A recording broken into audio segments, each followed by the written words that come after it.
Congressman Dooley, you're recognized for 5 minutes. Well, thank you, and good morning, Mr. Chairman and members of the committee. I appreciate the opportunity to testify on behalf of the American Chemistry Council and our members.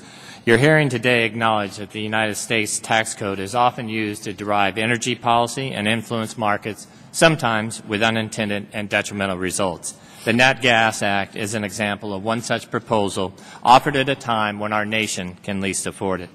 Most people don't realize that natural gas is vital to the productivity of U.S. manufacturers.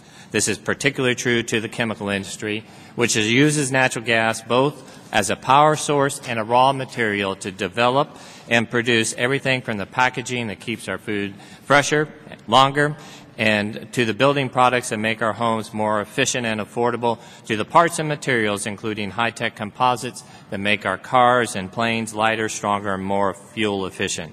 Our products and materials are then used by other industry to create new goods on which American families, farmers, and businesses rely.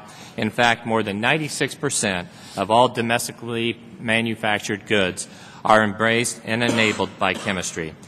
That's one reason why new supplies of natural gas from previously untapped shale deposits are such a game changer for our industry and for American competitiveness.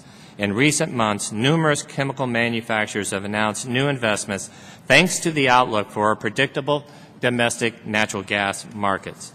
And a recent ACC study found that reasonable increases in natural gas on the order of about 25% would result in nearly 400,000 new jobs in the chemical sector and supplier industries, generating more than $132 billion in U.S. economic output and nearly $4.4 billion in local, state, and federal taxes annually.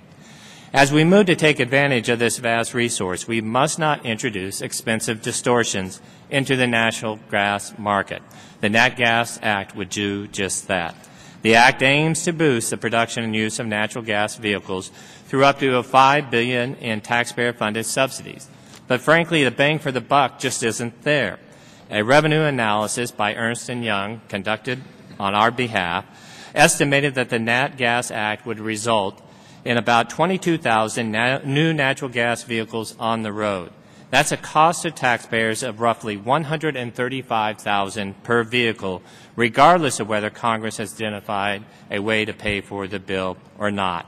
Perhaps most troubling, though, is the bill's potential to create an unbalanced, volatile natural gas market plagued by price spikes.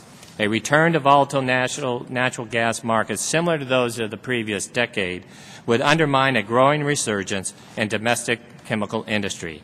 Data from the last 50 years show that natural gas prices go up, exports from our industry fall precipitously, and manufacturing jobs go right down with them. For example, in the last decade, in large part due to the volatility in natural gas prices, our industry lost over 120,000 jobs. I think, though, we heard testimony from Mr. Lindsay, who I have a great deal of respect, and I think in his testimony that I had the chance to read, I think it even embodies some of the most compelling arguments on why this legislation is not appropriate. In his testimony, he identified that the differential between a truck running on natural gas versus diesel, that it would generate, in 100,000 miles, it would generate a fuel savings of $57,000 per year. That would have a payback on that conversion of only 15 months and a return on capital investment of 80%. What this legislation would do, if you back up and think about it, if you look at what companies have the largest fleets in the United States, you have FedEx, you have UPS, you have Waste Management, you have the Cokes, you have the Pepsis, you have the Walmarts. All of those have central fueling stations today.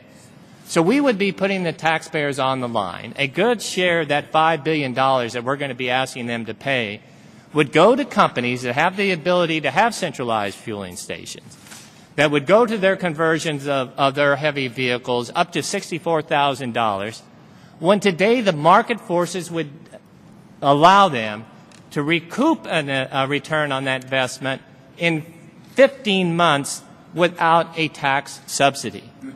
As we're striving to try to get our country's fiscal house in order, it's important for us more than ever to try to define the appropriate role of government. We need to allow the marketplace to work And the marketplace is working. And Mr. Littlefair's company is a good example. With Chesapeake, they already have announced that they're going to establish 150 natural gas fueling stations throughout the country.